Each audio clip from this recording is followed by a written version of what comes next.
நீங்க சதாம் ஹுசேனை ஏன் கொண்டாங்க? பெட்ரோ டாலரை சேலஞ்ச் பண்ணும்போது தானே உங்களுக்கு சதாம் ஹுசேன் பிரச்சனையாகிறாரு.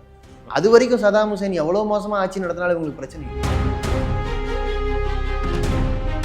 இவங்க எங்கெல்லாம் இன்னைக்கு போரை முன்னெடுக்கிறாங்களோ, ஒரு போர் பாலஸ்தீன் போர் மட்டும்தான் பெட்ரோலிய மையங்களை கவனம் செலுத்துது.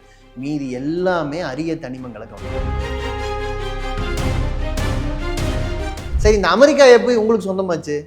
எப்படின்னா, நீங்க கொலம்பஸ் போய் அங்க கப்பலை வச்ச அமெரிக்கா உண்மையிலேயே அந்த பூர்வகுடி மக்களான செவ்விந்தியர்களுக்கு சொந்தம் யாராவது பேசுறாங்களா?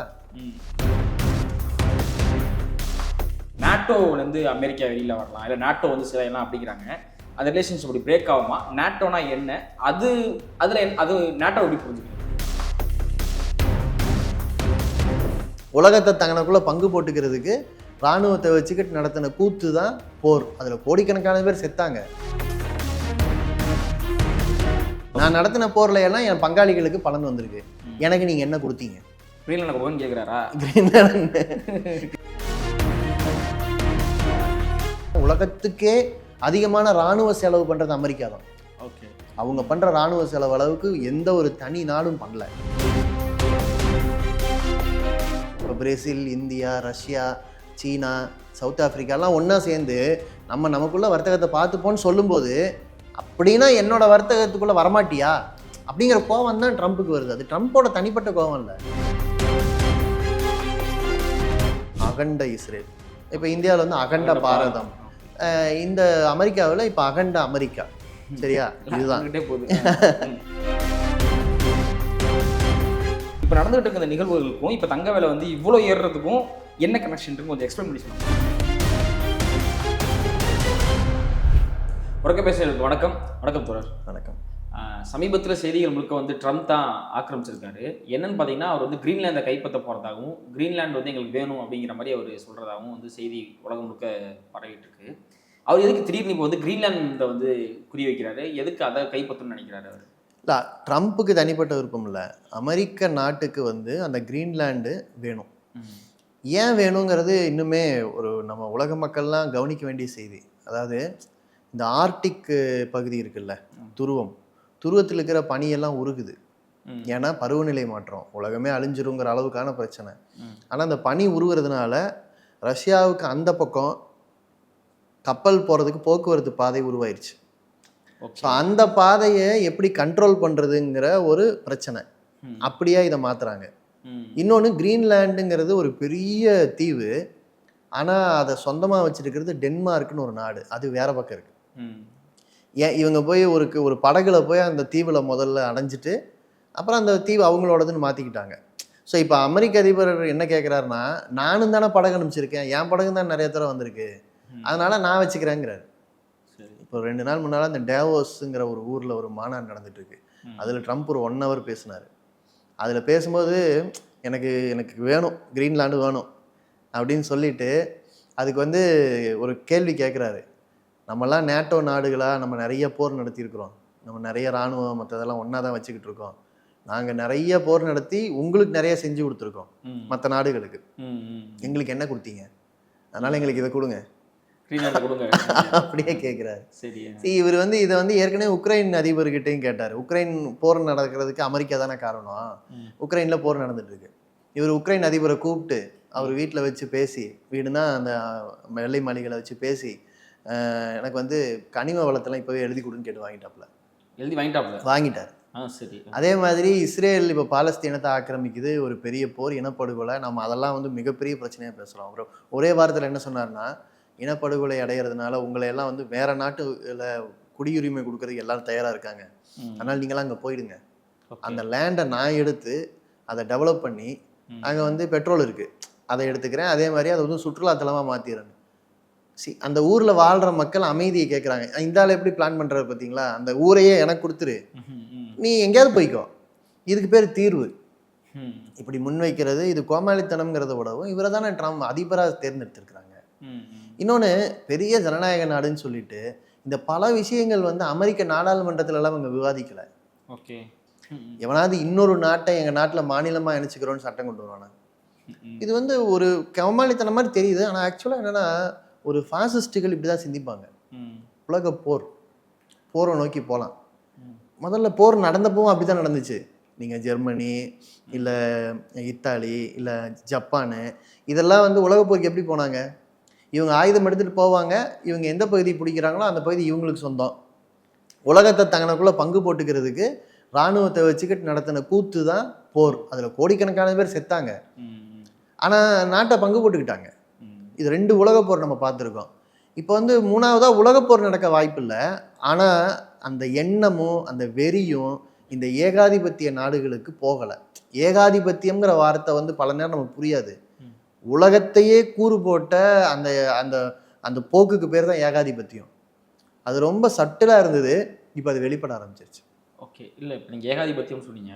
இப்போ நம்ம ஃபோன்லலாம் இப்போ வந்து பார்க்குறப்ப இந்த ஏகாதிபத்தியங்கிற வேர்டே வந்து எதுக்கு எடுத்தாலும் கம்யூனிஸ்ட் வந்து ஏகாதிபத்தியம் வந்து சொல்கிறாங்க. அது உண்மையிலே ஒரு சின்னதாக டெஃபினேஷன் கொடுத்துட்டு நம்ம அடுத்த கேள்வி பண்ணலாம். இல்லை, இப்போ நீங்கள் ட்ரம்ப் பண்ணுறதுல பல விஷயங்களை சொல்லாமே. இப்போ வெனிசுலா அதிபர் வந்து அந்த ஊரில் நிம்மதியாக ஆட்சி பண்ணிக்கிட்டு இருக்காரு. 3வது தடவை தேர்ந்தெடுக்கப்பட்டவர். அவரை திடீர்னு இவனோட இராணுவத்தை அனுப்பிச்சு இரவோட கைது பண்ணிட்டு ட்ரம்ப் என்ன அறிவிக்கிறாரு? அந்த நாட்டுடைய அரசை நான் தான் நடத்துவேன், அங்கே இருக்கிற எண்ணெய் கிணறுகளை நான் தான் எடுத்தேன். உலகத்திலேயே அதிக எண்ணெய் வச்சிருக்கிற பெட்ரோல் வச்சிருக்கிற நாடு அது. இவர் என்ன முடிவு பண்றாரு? உனக்கு என்ன, நீ எப்படி நாடு நடத்தணும்னு சட்டம் நான் தான் போடுவேன். ஏகாதிபத்தியம்ங்கிறது இப்போ இந்தியாவை எப்படி இங்கிலாந்து வந்து ஆண்டாங்க? இப்போ டென்மார்க்கில் போய் ஒரு கப்பல் நின்னதுனால கிரீன்லாந்து டென்மார்க்கு கிரீன்லாண்டில் ஒரு கப்பல் நின்னதுனால கிரீன்லாந்து மொத்தமும் டென்மார்க்குக்கு சொந்தம். அவன் அதிபர் இவரு என்ன கேட்குறாரு? எங்களுக்கு சொந்தம்ன்றாரு. சரி, இந்த அமெரிக்கா எப்படி உங்களுக்கு சொந்தமாச்சு? எப்படின்னா நீங்கள் கொலம்பஸ் போய் அங்கே கப்பலை வச்சாரு. அமெரிக்கா உண்மையிலேயே அந்த பூர்வகுடி மக்களான செவ்விந்தியர்களுக்கு சொந்தம் யாராவது பேசுகிறாங்களா? ஸோ யார் முதல்ல கப்பலை நிறுத்தினாங்கிறதுக்குள்ள தான் அவங்களுக்குள்ள சண்டையே. ஸோ இவங்க வந்து ஏகாதிபத்தியம்ங்கிறது ஒரு நாடு இன்னொரு நாடை அடிமைப்படுத்துகிற, அந்த அடிமைப்படுத்துகிற நாடுகளுக்கு பேர் தான் ஏகாதிபத்தியம். நாடுகளே நாடுகளை சுரண்டும். இந்தியா அப்படிதான் பல காலம் சுரண்டப்பட்டுச்சு. உலகத்தில் பல நாடுகள் இப்படி சுரண்டப்பட்டிருக்கு. சுரண்டலை நடத்திய நாடுகள் தங்களுக்குள் இந்த காலனிகளையே பிரிச்சுக்கிட்டாங்க முதல்ல. இப்போ உலக அளவில் தன்னோட நிதியை வச்சுக்கிட்டு உலகத்தை ஆட்டு விற்கிறாங்க. ஸோ நீங்கள் இப்போ இந்தியாவும் அப்படித்தான் ஆட்டி விற்கப்படுது. ஸோ இது ஏகாதிபத்தியம்ங்கிறது இப்படி ஆட்டி விற்கிற நாடுகளை. இப்போ இது போக கிரீன்லாண்டு மட்டும் ஒரு ஃபோக்கஸ் பண்ணல, பக்கத்தில் வந்து கனடாவும் எங்களோட ஒரு ஸ்டேட் அப்படிங்கிறாரு. அவர் ஒரு மேப் வெளியிட்டு அந்த மேப்பில் வந்து கனடாவெலாம் ஒரு ஸ்டேட் சேர்த்து வச்சிருக்காரு. இல்லை, அதுதான் பொதுவாக நியோ ஃபேசிசம்னு சொல்கிறாங்க. இதை என்னென்னா, இப்போ ஃபேசிஸ்ட்டுகள் இப்போதைக்கு பார்த்தீங்கன்னா, இப்போ இஸ்ரேலில் அதிபர் இருப்பார், அவர் இப்படி தான் முதல்ல ஒரு மேப் வெளியிட்டு அகண்ட இஸ்ரேல். இப்போ இந்தியாவில் வந்து அகண்ட பாரதம், இந்த அமெரிக்காவில் இப்போ அகண்ட அமெரிக்கா. சரியா? இதுதான் சரி. என்ன பிரச்சனைனா, இந்த கனடாவும் அமெரிக்காவும் ரொம்ப நாள் நட்பு நாடுகள். இப்போ இந்த கனடா அதிபர் வந்து டாவோஸில் ஒரு உரையாற்றினார். ரொம்ப முக்கியமான உரை தான். அவர் வந்து கம்யூனிஸ்ட் கிடையாது, சரிங்களா? ஆனால் அமெரிக்காவை கிரிட்டிசைஸ் பண்ணி ஒரு வலுவான உரை. அவர் என்ன சொல்கிறாருன்னா, இது வரைக்கும் வந்து நம்ம சில நம்பிக்கைகளை, உண்மை அல்லாததை கூட நாம் வந்து நம்பிக்கையாக முன்னிறுத்திக்கிட்டு இருந்தோம். இப்போ அதை கைவிட வேண்டிய நேரத்துக்கு வந்துட்டோம். என்ன சொல்கிறாருன்னா, உலகம் சில சட்ட விதிகளின் கீழ் இயங்குவதாக நம்புகிறோம். அதாவது ஐநா சபை உலக நாடுகளை கட்டுப்படுத்தும், ஐநா சபையில் தீர்மானம் நிறைவேற்றினா உலக நாடுகள் அதை ஏற்றுக்கும், WTOவில் வர்த்தக ஒப்பந்தங்கள் போடுவாங்க, இதை மீறி வர்த்தகம் பண்ணால் தப்பு, அல்லது டாலரை கைப்பற்றும் போது அல்லது ஃபெடரல் ரிசர்வுக்கு சில சட்ட வரம்புகள், பொருளாதார வரம்புகள் இருக்கும், அல்லது வர்த்தகம் பண்ணும்போது இரு நாடுகளுக்கு இடையில ஒரு நாட்டுக்கு இறையாண்மை இருக்கும், ஒரு நாட்டை இன்னொரு நாடு மதிக்கும், அந்த எல்லையை மதிக்கும். இதெல்லாம் நம்ம நம்புகிறோம். ஆனால் பொதுவாக அமெரிக்கா அதை மதிக்காது. உலகத்தில் பல நாடுகள் பல நேரங்களில் இதை மீறி இருக்காங்க. கனடாவுடைய பிரதமர் என்ன சொல்கிறாருன்னா, இனிமேல் இப்படி ஒரு நம்பிக்கையை வச்சுக்காதீங்கன்றாரு. உலக சட்டம்னு ஒன்று இருக்காது. அதாவது உலகத்துக்கு பல விதிகள் இருக்குல்ல, பிரிட்டன் வுட்ஸ்ன்னு சொல்லுவாங்க. ரொம்ப முக்கியமான 2ஆம் உலகப் போருக்கு பிறகு உலகத்துக்கான சில விதிகள் உருவாக்கப்படுது பல விதங்கள். இப்போ அதுக்கு பிறகு தான் ஐநா சபை, IMF, WTO எல்லாமே. ஸோ இதெல்லாம் வந்து இனிமேல் செல்லுபடி ஆகாது. உலக விதிகள், சட்டங்கள் இனி கிடையாது. இப்போ யோசிச்சு பாருங்க, அமெரிக்க அதிபர் ட்ரம்ப் வந்து ஒரு 60 உலக நிறுவனங்கள்லேருந்து வெளியில் வராது. அது எல்லாமே ஐநா சபை கீழே இருக்கிற முக்கியமான நிறுவனங்கள். உதாரணத்துக்கு உலகத்துக்கே இப்போ சுகாதார பிரச்சனை வருது, கொரோனா மாதிரி. இப்போ தடுப்பூசி ஒரு நாட்டில் இருக்குது, ட்ரீட்மெண்ட் ஒரு நாட்டில் கண்டுபிடிக்கிறாங்க, வைரஸ் ஒரு நாட்டில் ஆராய்ச்சி பண்ணுறாங்க. இதையெல்லாம் பகிர்ந்துக்கிறதுக்கு தான் நமக்கு வந்து இப்போ ஐநா சபை சில உதவி பண்ணுது. ஒரு நாட்டுக்கு இடையில குடுக்கல் வாங்கல் இருக்குது. இப்போ இந்த ஒப்பந்தத்துலேருந்து வெளில போகிறாரு. அப்போ இனிமேல் ஏதாவது நோயோ மற்றதோ வந்தால் உதவியெல்லாம் பண்ண மாட்டேன், காசு கொடுத்து வாங்கிக்க. புரியுதுங்களா? அதே மாதிரி நோய் விஷயத்தில் இப்படி சொன்னேன். இராணுவ விஷயங்கள்ல எங்கேயாவது போர் நடக்குது, அதில் போர் குற்றம் நடக்குது, சர்வதேச நீதிமன்றத்துக்கு போகிறோம், அங்கே போய் தீர்ப்பு வாங்குறோம், அந்த நீதிமன்றத்தெல்லாம் நான் ஏற்றுக்க முடியாதுன்னு நிலைப்பாடு எடுக்கிறாங்க. ஓகே. அதே மாதிரி இப்போ இஸ்ரேல் மாதிரி சில நாடுகள் ரொம்ப மனித உரிமையை கடுமையாக மீறுறாங்க. நாடுகள் எல்லாம் சேர்ந்து தீர்மானம் கொண்டு வந்து அந்த இஸ்ரேலுக்கு எதிராக கண்டனம் கொண்டு வராங்க. அமெரிக்கா ஏற்றுக்க மாட்டேங்குது. இப்போ பருவநிலை மாற்றம் மிகப்பெரிய பிரச்சனை. இந்த பருவநிலை மாற்றத்துக்கு எதிர்கொள்வதற்கு டெக்னாலஜி வேணும். வாழ்க்கையில் வந்து நிறைய விஷயங்கள் நம்ம வந்து உலக நாடுகள் வந்து தங்களுக்குள்ள ஒத்துழைப்பு வச்சாதான் இதெல்லாம் நம்ம வந்து நம்முடைய வாழ்க்கையை இனி வந்து ஓரளவுக்கு காப்பாற்றப்படும். ஓகே. ஆனால் அந்த சட்டங்கள்ல இருந்து அமெரிக்கா வெளியில் வருது. இதெல்லாம் வெளியில் வரேன்னு சொல்கிறதோட அர்த்தம் என்னன்னா, இனிமேல் இது என் பொறுப்பு இல்லைன்னு அர்த்தம். நான் எல்லா தப்பும் பண்ணுவேன், ஆனால் நான் பொறுப்பு எடுத்துக்க மாட்டேன். என்னது கேட்காதீங்க. இதை தான் இன்னைக்கு கன்னட பிரதமர் சொல்கிறாரு. இனிமேல் இப்படி தான் போக போகுது. அப்போ அவங்கவுங்க விதியை அவங்கவுங்க பார்த்துப்போம், அவங்கவுங்களோட நாட்டு நலனை மட்டும் அவங்கவுங்க முன்வைப்போம். அதை நோக்கி தான் நம்ம போகிறோம். என்னாலும் நடக்கலாம்ப்பா, உங்க பார்த்துங்கப்பா அப்படிங்கிறாரு. அதுக்கு ஒரு வார்த்தை சொன்னார். அதாவது நம்ம ஒரு டிரான்சிஷனில் இருக்கோம்னு நம்பிட்டு இருக்காதீங்க, அதாவது காலம் மாறிக்கிட்டு இருக்குன்னு நம்பாதீங்க. நாம் வந்து ஒரு முறிவில் இருக்கோம், அதாவது பிரேக் ஆகுது, அது ரப்சர்னு சொல்றாரு. ரப்சரில் இருக்கோம். இனிமேல் நொறுங்கி போகிற ஒரு சூழல் அல்லது ஒரு கிழிந்து இருக்கிற ஏற்பாடுகள்லாம் கிழிந்து போகிற ஒரு சூழல் இருக்கும். ஓகே. இப்போ இதுக்குள்ளே இப்போ என்ன சொல்கிறாங்க அப்படின்னா, அவர் வந்து இந்த மாதிரி கிரீன்லாண்ட் மேலே வந்து குறி வைக்கிறதுனால யூரோப்பியன் கண்ட்ரீஸ்க்கும் அமெரிக்காவுக்கும் இருக்க பாண்டு இல்லை அவங்களுக்கு ரிலேஷன்ஷிப் வந்து பிரேக் ஆகும், நாட்டோவிலேருந்து அமெரிக்கா வெளியில் வரலாம், இல்லை நாட்டோ வந்து செய்யலாம் அப்படிங்கிறாங்க. அந்த ரிலேஷன்ஷிப் அப்படி பிரேக் ஆகுமா? நாட்டோனா என்ன, அது நாட்டோ எப்படி புரிஞ்சுக்கிறது? சரி, நாட்டோ அப்படின்னு ரொம்ப அடிக்கடி செய்தியில் பார்த்துருப்போம், பல பேருக்கு இது தெரியாது. ஏன்னா நார்த் அட்லாண்டிக் ட்ரீட்டி அப்படின்னு சொன்னாலே பல பேருக்கு தெரியாது. ஸோ என்னன்னா, உலகத்தில் வந்து சோவியத் யூனியன்னு ஒரு வலிமையான கம்யூனிஸ்ட் முகாம் இருந்தது. அது வெறும் ரஷ்யா கிடையாது. ரஷ்யா வந்து 2ஆம் உலகப் போரில் உலகத்தில் பல நாடுகளை கைப்பற்றின ஜெர்மனை வீழ்த்துது. ஸோ ஜெர்மனி கையில் இருந்த நாடுகளை எல்லாம் ரஷ்யா கைப்பற்றித்தான், ஏன்னா பிடிச்சிட்டே போய் தான் ஜெர்மனியை தோக்கடிக்கணும். இப்போ எல்லா நாட்டையும் பிடிச்ச உடனே இப்போ ஹிட்லர் என்ன பண்ணான்னா அவனுடைய ஆட்சியை வச்சிருந்தான். இவங்க பிடிச்ச உடனே எல்லா நாடுகள்லையும் அந்தந்த நாட்டு தொழிலாளிகள் கையில், கம்யூனிஸ்டுகள் கையில் ஆட்சியை கொடுத்துட்றாங்க. ஓகே. அப்போ கிட்டத்தட்ட அந்த ஐரோப்பாவில் பாதி வந்து கம்யூனிஸ்ட் நாடுகளாக மாறிடுது. ஏன்னா இவங்க பிடிச்சிட்டு போன பகுதியெல்லாம் கம்யூனிஸ்ட் நாடாயிருது. அப்போ மீதி இருக்கிற ஜெர்மனியில் ஒரு பகுதி, மீதி இருக்கிற நாடுகள் எல்லாமே இந்த கம்யூனிசம் வந்து நாளைக்கு ஒரு வேளை மக்களை பிடிச்சு போய் புரட்சி மற்றதெல்லாம் நடக்குதுன்னா, இந்த கம்யூனிஸ்டத்துக்கு எதிராக நமக்குள்ள ஒரு ஒற்றுமை வேணும்னு உலகத்தின் மிகப்பெரிய முதலாளித்துவ நாடுகள் உருவாக்குன இராணுவ உடன்படிக்கை, இராணுவ கூட்டு தான் நேட்டோ. ஓகே.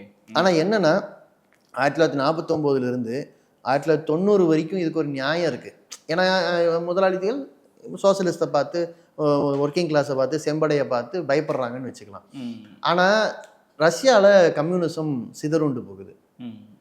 ரஷ்யாவில் மட்டும் இல்லை, இதை ஏற்றுக்கிட்ட பல நாடுகளில் 2ஆம் உலகப் போருக்கு பிறகு கம்யூனிஸ்ட் ஏற்றுக்கிட்ட பல நாடுகள் அதை கைவிட்டுறாங்க. அப்போ என்ன ஆகணும்? இந்த நார்த் அட்லாண்டிக் ட்ரீட்டிங்கிறத நம்ம விட்டுறணும் இல்லை, விடலை. அது ரஷ்யாவை சுற்றி வளைக்கிற மாதிரி அந்த அந்த அந்த ஆர்கனைசேஷனை எக்ஸ்பேண்ட் பண்ணிட்டே போகிறாரு. ஓகே. அமெரிக்கா யார் ஆட்சிக்கு வந்தாலும் பண்ணுறாங்க.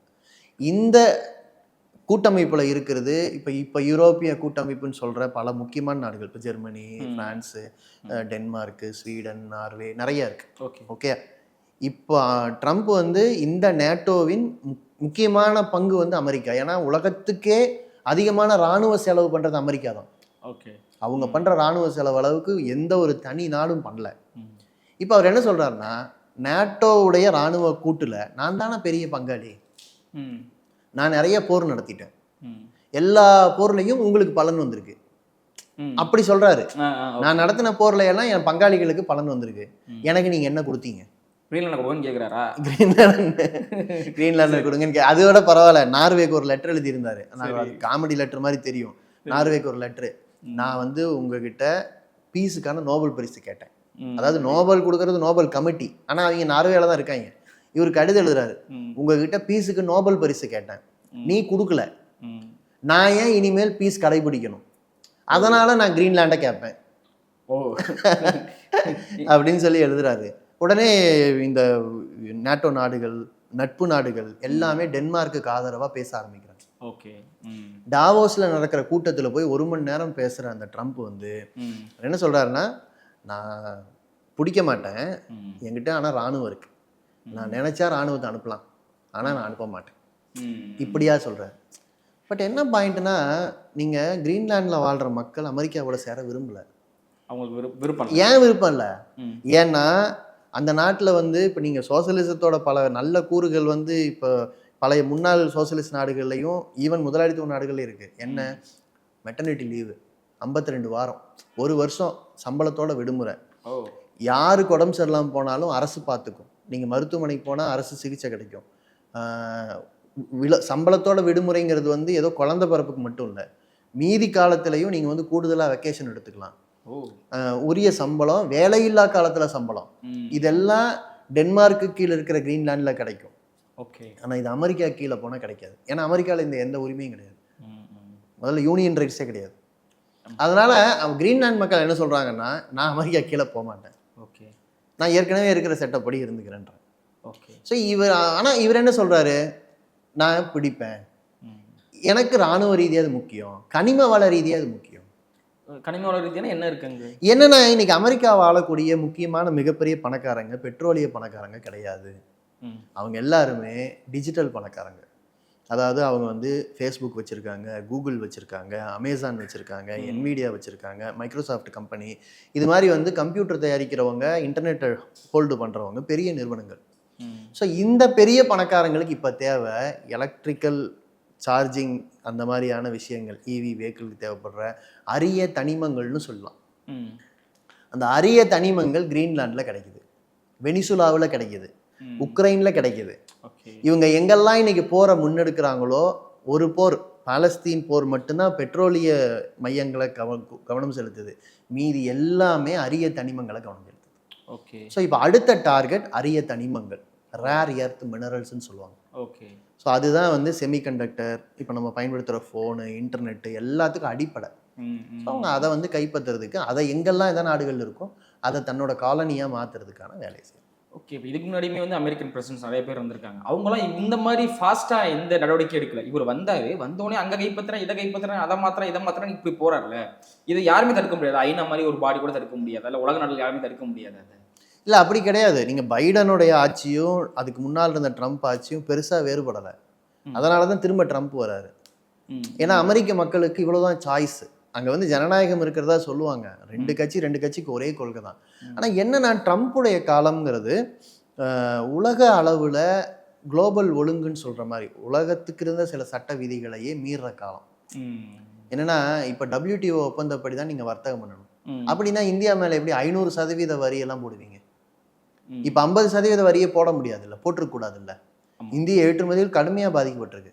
வரியை போட்டுட்டு இந்திய அரசாங்கத்தை கூப்பிட்டு மிரட்டிக்கிட்டு இருக்காரு அவர். இந்திய அரசாங்கம் வலிக்காத மாதிரி பேசிக்கிட்டு இருக்கு. என்ன பிரச்சனைனா, நீங்கள் வந்து அமெரிக்காவுடைய மார்க்கெட்டு டாலர், ஏன்னா அவங்க வந்து இன்னைக்கு டாலரில் நீங்கள் எல்லா வர்த்தமும் டாலரில் தான் பண்ணுறோம். இப்போ இந்தியா விட்டு கிட்டத்தட்ட 1 லட்சம் கோடி ரூபாய் முதலீடு வெளில போயிடுச்சு. ஸோ எப்படி வெளில போச்சு?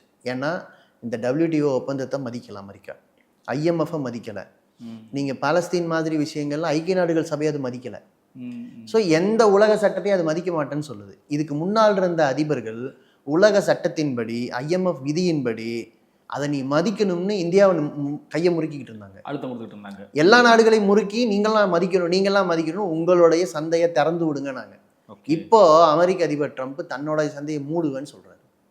ஸோ இதுதான் வித்தியாசம். இது வந்து ட்ரம்ப்பா மற்றவங்களாங்கிறத விடவும் அமெரிக்க அரசுடைய கொள்கைகள் மாறுது. ஏன் மாறுது? ஏன்னா அமெரிக்காவில் நீங்கள் அதுக்கு முன்னால் வந்து அந்த நாட்டில் வந்து இண்டஸ்ட்ரியல் உற்பத்தி அங்கே நடக்கும். அமெரிக்க முதலாளிகள் தனக்கு லாபம் கிடைக்கணுங்கிறதுக்காக டாலருக்கும் ரூபாய்க்கு இருக்கிற வித்தியாசம், டாலருக்கும் மற்ற நாடுக்கு இருக்கிற வித்தியாசத்தை பயன்படுத்திக்கிட்டு மேனுஃபேக்சரிங் யூனிட் எல்லாம் அவங்களா கொண்டு வெளிநாடுகளில் வச்சாங்க. ஆனால் எங்கே உற்பத்தி நடக்குதோ அங்கே தான் இன்னோவேஷன் நடக்கும். இன்னோவேஷன் நடக்கும்போது இந்த இன்னோவேஷன்ஸ் வந்து இப்போ சைனாவில் மற்ற நாடுகளில் நடக்கும்போது இப்போ பயப்படுறாங்க. அந்த மேனுஃபேக்சரிங் யூனிட்லாம் நம்ம அமெரிக்காவுக்கு கொண்டு வச்சுப்போம் திருப்பி. அதே மாதிரி டாலருடைய ஆதிக்கத்தை சேலஞ்ச் பண்ணுற மாதிரி பல நாடுகளுக்கு இடையில ஒற்றுமை உருவாகுது. அது அவங்களுக்கு பயமாக இருக்குது. இப்போ பிரேசில், இந்தியா, ரஷ்யா, சீனா, சவுத் ஆஃப்ரிக்காலாம் ஒன்றா சேர்ந்து நமக்குள்ள வர்த்தகத்தை பார்த்துப்போன்னு சொல்லும்போது, அப்படின்னா என்னோட வர்த்தகத்துக்குள்ளே வரமாட்டியா அப்படிங்கிற கோவம் தான் ட்ரம்ப்புக்கு வருது. அது ட்ரம்ப்போட தனிப்பட்ட கோவம் இல்லை, அமெரிக்காவோட கோவம். நீங்கள் சதாம் ஹுசேனை ஏன் கொண்டாங்க? பெட்ரோ டாலரை சேலஞ்ச் பண்ணும்போது தானே உங்களுக்கு சதாம் ஹுசேன் பிரச்சனை ஆகிறாரு. அது வரைக்கும் சதாம் ஹுசேன் எவ்வளோ மோசமாக ஆட்சி நடத்தினாலும் உங்களுக்கு பிரச்சனை இல்லையே. இந்த ஜனநாயகத்தை நிலைநாட்டுவன்னு சொல்லுவாங்க யாரு? அமெரிக்கா. நீங்கள் சவுதி அரேபியாவில் கிங் இருந்தால் உங்களுக்கு பிரச்சனை இல்லை, இப்போ கத்தார்லேயோ குவைத்திலேயோ கிங் இருந்தால் உங்களுக்கு பிரச்சனை இல்லை. ஆனால் ஒரு ஜனநாயக அடிப்படையில் செயல்படுற பிஎல்ஏ யாசர் அராபத் இருந்தாலும் பாலஸ்தீனத்தில் உங்களுக்கு பிரச்சனை தான். ஜனநாயக அடிப்படையில் இந்தியாவிலேயோ அல்லது வேற ஒரு நாட்டிலேயோ ஒரு நல்ல அரசாங்கம் தேர்ந்தெடுக்கப்பட்டால் அவங்களுக்கு பிரச்சனை தான். அதை கவுக்கிறதுக்கு சிஏஏ அனுப்புவாங்க. ஸோ பிரச்சனை இப்போ தாலிபான் ஆளுது ஆப்கானிஸ்தானில், இப்போ அவங்களுக்கு என்ன பிரச்சனை? விட்டுட்டு தானே வந்தாங்க. ஸோ அவங்க கைப்பற்றி அவங்க கொள்ளையடிக்கிற வரைக்கும் எல்லாம் அவங்க அதுக்கான நியாயம் ஜனநாயகம்னு சொல்லுவாங்க. அவ்வளோதான். இப்போ இதெல்லாம் வந்து சர்வதேச அளவில் நடக்குது. இதனால இந்தியாவுக்கு இல்லை தமிழ்நாட்டுக்கு நம்மள மாதிரி சாதாரண ஆளுக்கு டைரக்ட் அப்புறம் இன்டைரக்டாக என்ன இம்பாக்ட்? இல்லை, முதல் விஷயம் அமெரிக்கா வந்து உலக சட்டங்களை ஏற்றுக்கலைன்னு சொன்னாலே என்ன ஆகும்? இப்போ உதாரணத்துக்கு நீங்கள் ஐடி படிக்கிறீங்க, ஐடி எம்ப்ளாய்மெண்ட் வருதுன்னு சொல்லிட்டு நம்பிக்கையோடு இப்போ அமெரிக்காவுக்கு போவோம், ஆன்சைட் போவோன்னு கனவோடு நிறைய பேர் வேலை பார்த்துட்டு இருப்பாங்க. அந்த ஆன்சைட் கனவெல்லாம் இப்போ ஆல்ரெடி சரிஞ்சு போச்சு. இல்லை, அது அமெரிக்காவோட முடிவு தான். ஆமாம், ஒரு விசாவுக்கு இவ்வளோ ரூபா முன்பணம் கட்டணும்னு சொல்லும்போது எந்த பெரிய முதலாளி அதை கட்ட நினைப்பாரு? இல்லீகலாக நீங்கள் வருவீங்களான்னு பார்ப்பாங்க. இல்லீகலாக போனீங்கன்னா நீங்கள் தான் எல்லா ரிஸ்க்கும் எடுத்துக்கணும். ஸோ ஒரு சாதாரண கொள்கை முடிவு அந்த கொள்கை அளவிலான முடிவாக நிற்காது. இப்போ தங்கத்தோட விலை லட்சக்கணக்கான ரூபாயை தாண்டி போகுது. வாங்கி வச்சிருக்கிறவருக்கு அது லாபம் அப்படின்னு புரிஞ்சுக்கலாம். ஆனால் பல பேர் வந்து குண்டுமணி தங்கம் இல்லாதவங்க, ஆனால் தன்னோட குடும்பத்தில் ஏதாவது ஒரு விசேஷம்னா நகை வாங்கணுங்கிற கட்டாயத்தில் இருக்கிறவங்க, அப்போ அவங்க மேலே ஒரு பெரிய கொள்ளை நடக்குது. இல்லை, இந்த கொள்ளைக்கு யார் காரணம்? நீங்களோ நானும் அதிகமாக தங்கம் வாங்குறதுனால விலை ஏறிச்சா? இல்லை, ஃபெடரல் ரிசர்வ்ஸ் வாங்குறாங்க. அதாவது ஒவ்வொரு நாட்டுடைய வங்கிகள் டாலரை நம்ப முடியலை அல்லது உலக பொருளாதாரத்தில் பாதுகாப்பான முதலீடு இல்லை, அதனால் தங்கத்தை வாங்கி குவிக்கிறாங்க. இது சாதாரணமாக குண்டுமணி தங்கம் வாங்குற நம்ம குடும்பத்தை பாதிக்குதில்லை.